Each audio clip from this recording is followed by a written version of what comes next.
एक वड्डा जिहड़ा सीनियर लीडर है मुस्लिम अब्दुल बारी सिद्दीकी उन्हें पिछले दिनों से बयान दिता है कि countries atmosphere not right for Muslims told my children to settle abroad. I have a son and a daughter. The former is studying at Harvard University in US while the later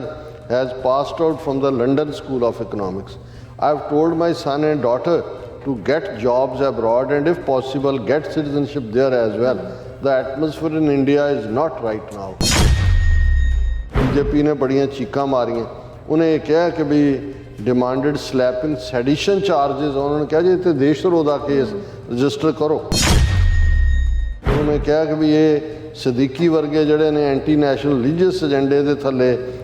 इस किस्म का अपना propaganda कर रहे हैं और नाल दी नाल उन्हें उन्होंने कहा भी तैनूं जे इन्ना ही इंडिया माड़ा लगता है तो जा तू पाकिस्तान जा। राष्ट्रीय जनता दल वाले ने भी कहा जी उन्हें पर्सनल कैपेसिटी दिता है क्योंकि इन्ना हिंदूत्व का खौफ पैदा कर दिता है। उन्होंने लगा कि भी ये साडे हिंदूत्वी वोटरां नूं प्रभावित कर साडे वोटरां नूं ये हिंदूत्वी थॉट प्रभावित कर सकती है।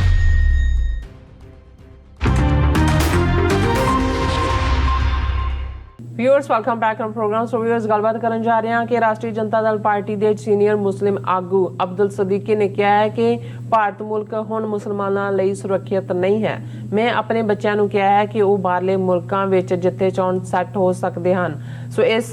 बयान ते हिंदूत्वियां ने बड़ा चीक चहाड़ा मचाया है। सो इस बारे आपां गलबात करन जा रहे हैं। सो असीं चाहांगे कि तुसां इसे तरह बने रहना, देखण सुनने या लिखण लई तुहाडा सबदा बहुत बहुत धन्नवाद। जी डॉक्टर साहब की कहना चाहोगे?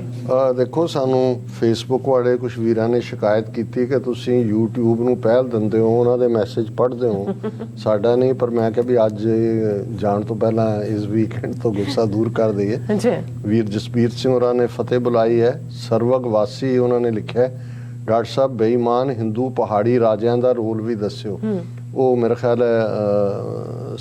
स्वर्गवासी, अच्छा ये जान के ना रखा स्वर्गवासी, तुसीं धरती दे वासी हो, गल्लां वैसे तुसीं हैवनली कर रहे हो।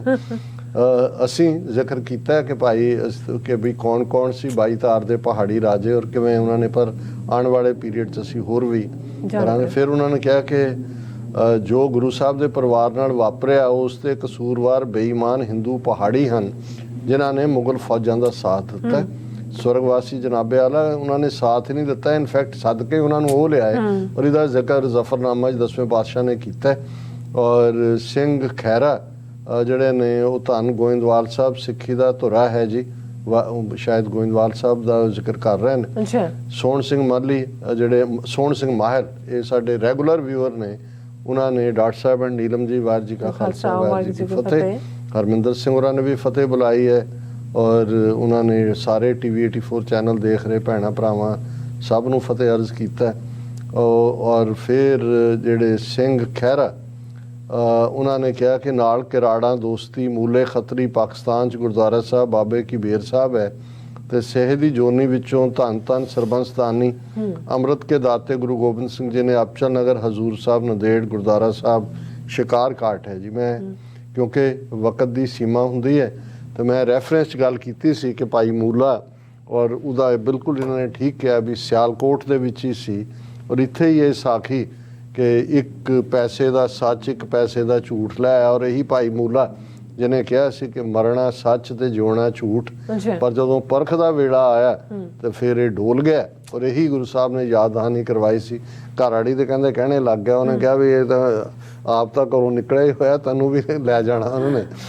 और नाल किराड़ा दोस्ती कूड़ा कूड़ी पाए मरण ना जापे मूलिया, ये मूले के कॉन्टेक्स्ट ही है। बहुत बहुत शब्द है, शुक्रिया। हुण एक पासे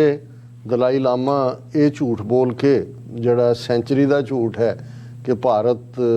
सब धर्मां का सत्कार करता है और भारत दे विच अहिंसा और करुणा बड़ी है। अहिंसा नॉन वायलेंस, करुणा कंपैशन दया बड़ी है। हुण राष्ट्रीय जनता दल RJD एक रैकगनाइज्ड नैशनल पार्टी है। हुण उन्हां दी हुकूमत है बिहार दे विच नीतीश कुमार नाल रल के। उन्हां दा एक वड्डा जिहड़ा सीनियर लीडर है मुस्लिम अब्दुल बारी सिद्दीकी उन्हें पिछले दिनों से बयान दिता है कि countries atmosphere not right for Muslims told my children to settle abroad. उन्हीं दे 2 बच्चे ने, एक हार्वर्ड एजुकेटेड है, ਇੱਕ ਇਹਦੀ ਬੇਟੀ ਜਿਹੜੀ ਹੈ ਉਹ ਮੇਰਾ ਖਿਆਲ ਹੈ ਲੰਡਨ ਸਕੂਲ ਆਫ ਇਕਨੋਮਿਕਸ ਉਹਦੇ 'ਚ ਪੜ੍ਹਦੀ ਹੈ ਔਰ ਉਹਨੇ ਇਹ ਬਿਲਕੁਲ ਜਿਹੜਾ ਇਹ ਟਵੀਟ ਵੀ ਬਾਅਦ 'ਚ ਕੀਤਾ ਔਰ ਉਹਨਾਂ ਨੇ ਕਿਹਾ ਵੀ ਕਿ ਪਰਸਨਲ ਕੈਪੈਸਿਟੀ 'ਚ ਮੈਂ ਇਹ ਸਟੇਟਮੈਂਟ ਦੇ ਰਿਹਾ ਔਰ ਇਹ ਉਰਦੂ ਡੇਲੀ ਦੀ ਕੋਈ ਇਵੈਂਟ ਸੀ ਜਿਹਦੇ 'ਚ ਕਿ ਉਹਨੇ ਐਡਰੈਸ ਕਰਦਿਆਂ ਕਿਹਾ ਕਿ I have a son and a daughter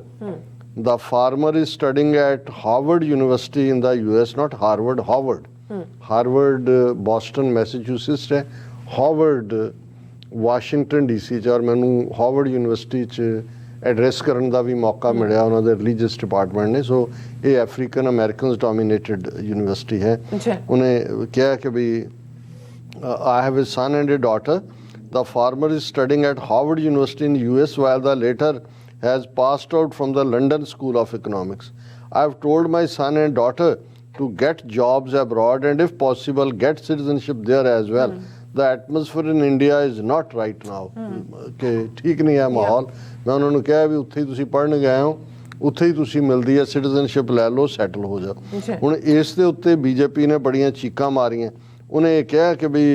demanded slapping सैडिशन charges उन्होंने कहा जी इत्थे देश धरोह दा केस रजिस्टर करो ये एंटी इंडिया ने और उन्हें कहा कि भी ये सदीकी वर्गे जड़े ने एंटी नैशनल रिलीजियस एजेंडे दे थल्ले इस किस्म का अपना प्रोपेगेंडा कर रहे हैं और नाल दी नाल उन्हें उन्होंने कहा भी तैनूं जे इन्ना ही इंडिया माड़ा लगता है तो जा तू पाकिस्तान जा उत्थे अपने टब्बर समेत रह और ये जड़ा ईवन तुसी खौफ देखो उन्हें RJD का सीनियर लीडर है उन्हें बयान दिता तो राष्ट्रीय जनता दल वाले ने भी कहा जी उन्हें पर्सनल कैपेसिटी दिता है क्योंकि इन्ना हिंदूत्वा का खौफ पैदा कर दिता उन्होंने लगा कि बई ये साडे हिंदूत्वी वोटरां नूं प्रभावित कर साडे वोटरां नूं ये हिंदूत्वी थॉट प्रभावित कर सकती है हुण ये गल अपने आप दे विच ही मैं अक्सर ये दोहरांदा हुंदा कि जदों कोई आके लीडर मेजोरिटी कम्युनिटी का सिखां च खलोगे जी सिख बड़े देश भगत ने मैं कहा जी कदे किसी हिंदू लीडर ने हिंदुआं च खलो के कहा हिंदू बड़े देश भगत ने इसदा मतलब ये अपने आप च स्टेटमेंट ही दसदी है कि तुसी उन्हां दा हिस्सा नहीं हो क्योंकि हिंदुआं दी पैट्रियाटिज्म तो फॉर ग्रांटेड है कि भी उन्होंने तो ऑलरेडी वो डिसाइडेड ही है भी उन्हें तुहानूं हर गली दे मोड़ ते प्रूव करना पैना कि तुसी पैट्रियाट हो हुण जो उन्हें गल कही है बिल्कुल ठीक है इस तो पहला आमिर खान दे मगर पै गए इसे गल दे उत्ते ही उन्हें कहा सी जी मेरी घर वाली जी है वो शायद शाहरुख खान दे कि आमिर खान दे कि भी उन्हें कहा कि भी सानू तो अपने बच्चों की सेफ्टी का पता नहीं किवें होएगा और उहदा वो हाल किया हुण तक भी लगे हुए ने उस दियां फिल्मां बाईकाट कराउण और दूजे तीजे और असीं ये समझते हैं कि ईवन अब्दुल सदीकी का ये बयान जिहड़ा बिल्कुल फैक्ट के आधारित है उत्थे कल्ला यही नहीं कि ये सोचते हैं मुसलमाना का भी और जिहड़े सियाणे सिख भी ने जिन्होंने ये नज़र आ रहा कि भाई इन्होंने सानू इत्थे रहन नहीं देना इज्जत आबरू दे नाल वो भी देखते हैं एवें नहीं 50-50 हज़ार मुंडा पंजाब चों निकल के 50 हज़ार कनेडा पढ़ने के बहाने आ गया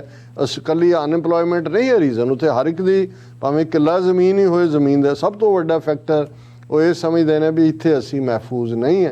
पर इहदे बावजूद उहदी पार्टी भी डिस्टेंस कर लैंदी है उहदे तो कि जी ये तो इहदी पर्सनल स्टेटमेंट है होर वड्डा सबूत की चाहिदा है कि उत्थे ये नहीं बई हिंदूत्वी एजेंडे वालियां ने टारगेट किया होया उत्थे कोई भी सिखां दी मुसलमानां दी ईसाइयां दी दलितां दी भावें जे इन्हां दी गिणती मिला लो तो मेजोरिटी बनते हैं पर इन्ना क हिंदूत्वी इंपैक्ट और इवें उन्होंने सारिया इंस्टीट्यूशनस दे काबू किया है कि कोई सियासी पार्टी वो ड्रामा जिहा कर रहा राहुल गांधी भारत जोड़ो यात्रा के नाम थले पर तुसी देखोगे कि वो भी अल्टीमेटली हिंदूत्वियां दे खाते च भुगतते हैं बिल्कुल साहब बहुत बहुत शुक्रिया साथ लेने ब्रेक व्यूअर्स तुसी किते नहीं जाना मिलते हैं आफ्टर दिस शॉर्ट ब्रेक